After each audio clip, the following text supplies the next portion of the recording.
Bismillahirrohmanirrohim. Assalamualaikum warahmatullahi wabarakatuh.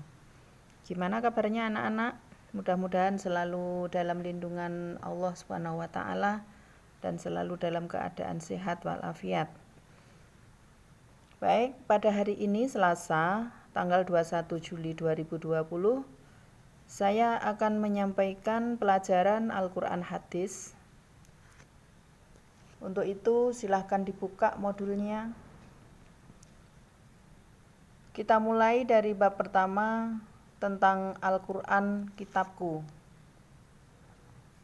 Dalam peta konsep materi hari ini, yang pertama adalah memahami pengertian Al-Qur'an, yang kedua nama-nama Al-Qur'an, yang ketiga perilaku orang yang berpegang teguh kepada Al-Qur'an. Marilah kita bahas terlebih dahulu peta konsep yang pertama, yaitu mengenai memahami pengertian Al-Qur'an. Dalam pengertiannya Al-Qur'an, di sini secara etimologi atau bahasa, kata Al-Qur'an artinya adalah bacaan atau yang dibaca. Karena di dunia ini tidak ada bacaan buku atau kitab seperti Al-Qur'an yang senantiasa dibaca, dimusabakohkan atau diperlombakan, dan dikaji oleh berjuta-juta manusia. Hal tersebut juga diperkuat oleh Profesor Khotibul Uman bahwa Al-Qur'an adalah kitab yang paling banyak dibaca orang di seluruh dunia, baik dari umat Islam sendiri maupun non-Muslim.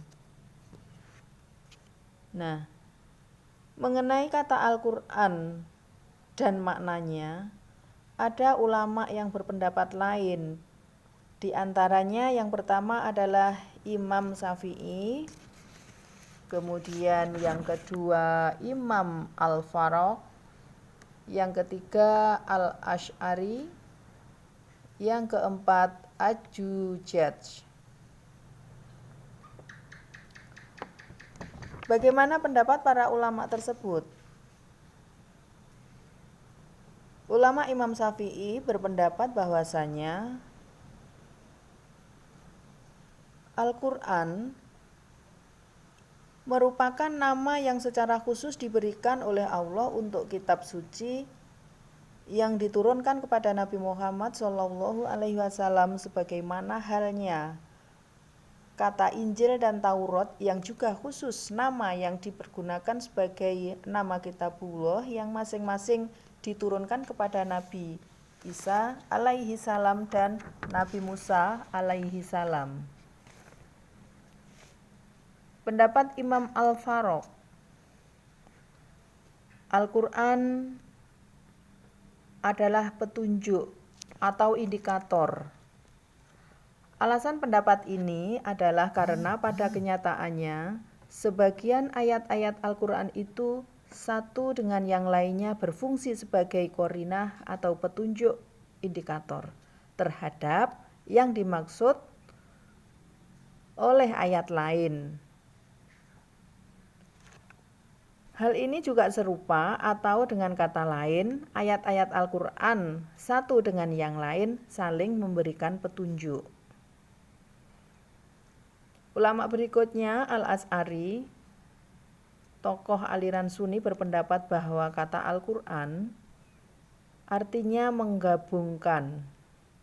Alasan pendapat ini karena dalam kenyataannya surat-surat yang berjumlah 114 dan ayat-ayat yang berjumlahnya lebih dari 6.600 dihimpun dan digabung dalam satu mushaf. Ulama berikutnya, ini sebagai penulis kitab Ma'anil Qur'an, berpendapat bahwa kata Al-Qur'an ini artinya penghimpunan, karena Al-Qur'an di dalamnya menghimpun intisari ajaran-ajaran dari kitab-kitab suci sebelumnya. Nah, itu tadi beberapa pendapat daripada pengertian Al-Qur'an oleh para ulama yang menurut arti bahasa. Sekarang bagaimana pengertian Al-Quran menurut terminologi atau istilah atau menurut syariat Islam? Dalam hal ini banyak terdapat definisi.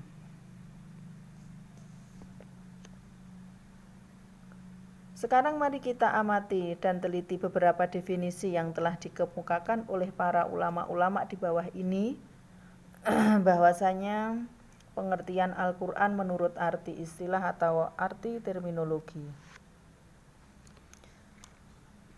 Menurut ulama Syekh Muhammad Khodori Beg dalam bukunya Tarikh At-Tasrikh Al-Islami, bahwasanya Al-Quran adalah firman Allah yang berbahasa Arab yang diturunkan kepada Nabi Muhammad SAW untuk dipahami isinya dan diingat selalu yang disampaikan dengan jalan mutawatir, ditulis dalam mushaf yang dimulai dengan surat Al-Fatihah dan diakhiri dengan surat An-Nas.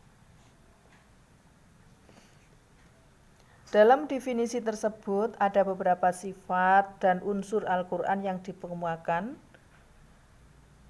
Yang pertama, Al-Quran adalah berbahasa Arab. Yang kedua, diturunkan kepada Nabi Muhammad SAW. Yang ketiga, disampaikan dengan jalan mutawatir. Yang keempat, ditulis dalam mushaf.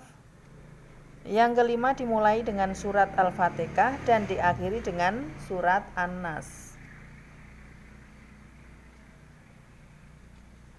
Kemudian yang kedua, dikemukakan oleh ulama Syekh Muhammad Abduh dalam kitabnya Risalatut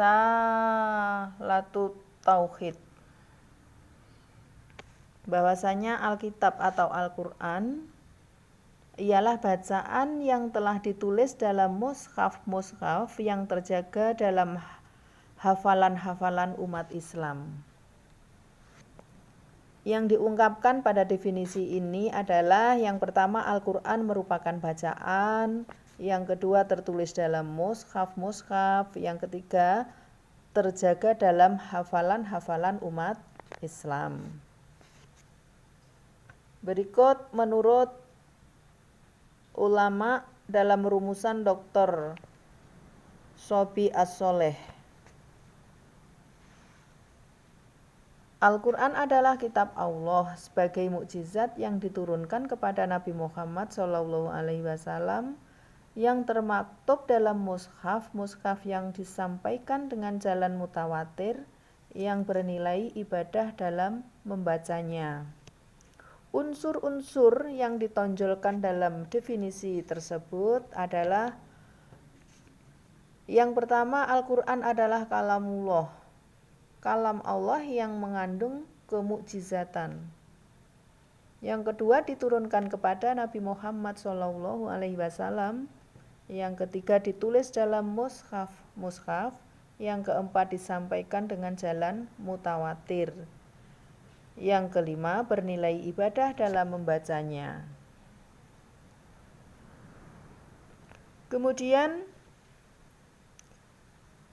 rumusan yang terpendek dalam definisi Al-Quran adalah hanya menyebut satu sifat Al-Quran yang paling menonjol dan istimewa, yaitu kemukjizatan Al-Quran. Nah, itu tadi anak-anak beberapa pengertian Al-Quran, baik menurut bahasa atau menurut istilah, yang disampaikan oleh beberapa ulama atau tokoh. Semoga bisa dimengerti dan dipahami tentang pengertian Al-Quran sebagai kitabku. Berikut kita melangkah ke peta konsep yang berikutnya, yaitu nama-nama Al-Quran. Al-Quran ternyata mempunyai sejumlah nama lain selain kata Al-Quran sendiri yang juga dianggap masyhur. Ada yang menyebutkan Al-Quran sebanyak 50, nama-nama lain Al-Quran sebanyak 55 buah. Ada juga yang menyebutkan lebih dari 90 buah.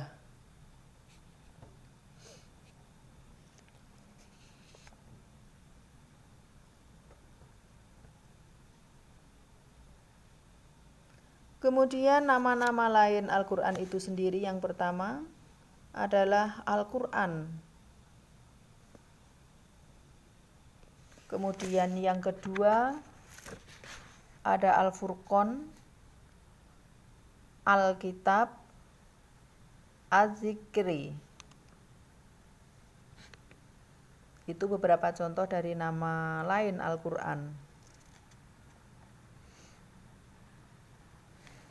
Kemudian dari beberapa nama-nama Al-Quran itu untuk anak-anak silahkan untuk difahami dan dihafalkan. Berikut kita lanjutkan bagaimana perilaku orang yang berpegang teguh kepada Al-Quran. Jadi setelah kita membahas tentang pengertian Al-Quran, nama-nama Al-Quran, sekarang perilaku orang yang berpegang teguh kepada Al-Quran.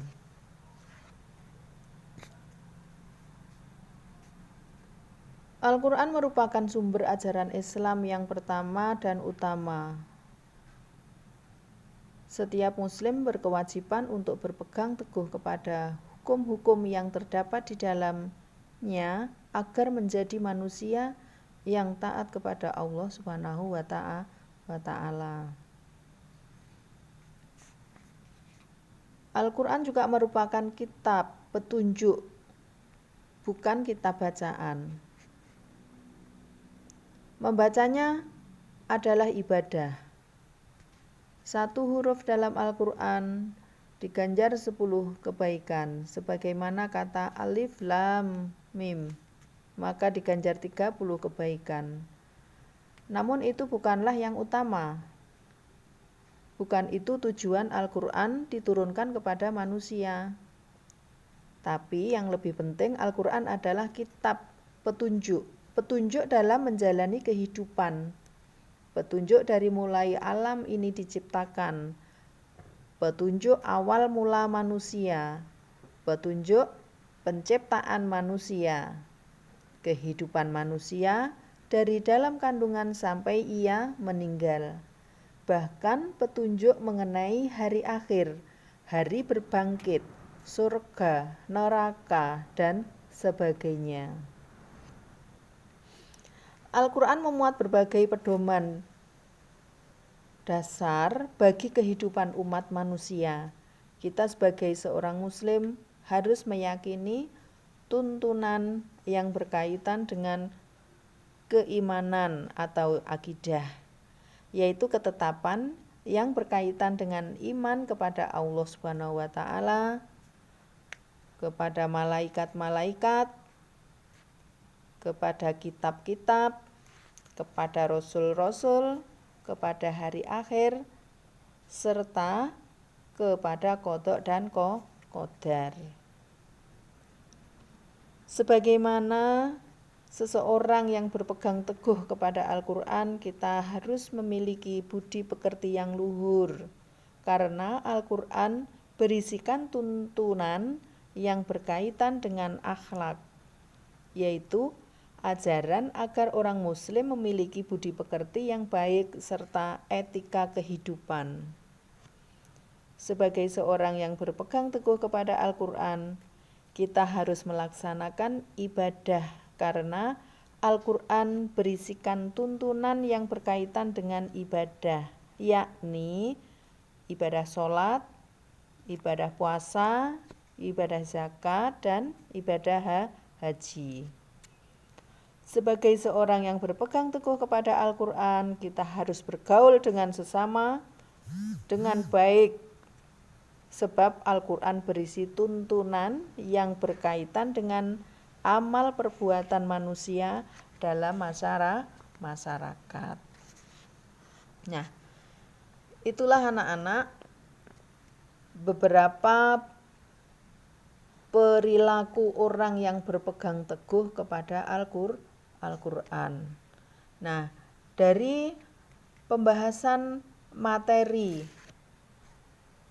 tentang kitabku ini, mudah-mudahan anak-anak bisa mengerti, bisa memahami apa yang terkandung di dalamnya, dan mudah-mudahan anak-anak bisa mempraktekkan dalam kehidupan sehari-hari.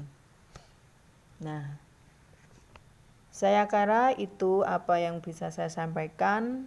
Mudah-mudahan bermanfaat. Jangan lupa selalu belajar di rumah, selalu dibaca modul-modul yang sudah anak-anak terima. Kemudian jangan lupa pula selalu mengingat protokol kesehatan. Sebelum saya akhiri, apabila ada penjelasan atau uraian yang kurang dimengerti atau dipahami, anak-anak bisa bertanya melalui WA, dan insya Allah juga akan Bujar terangkan melalui WA.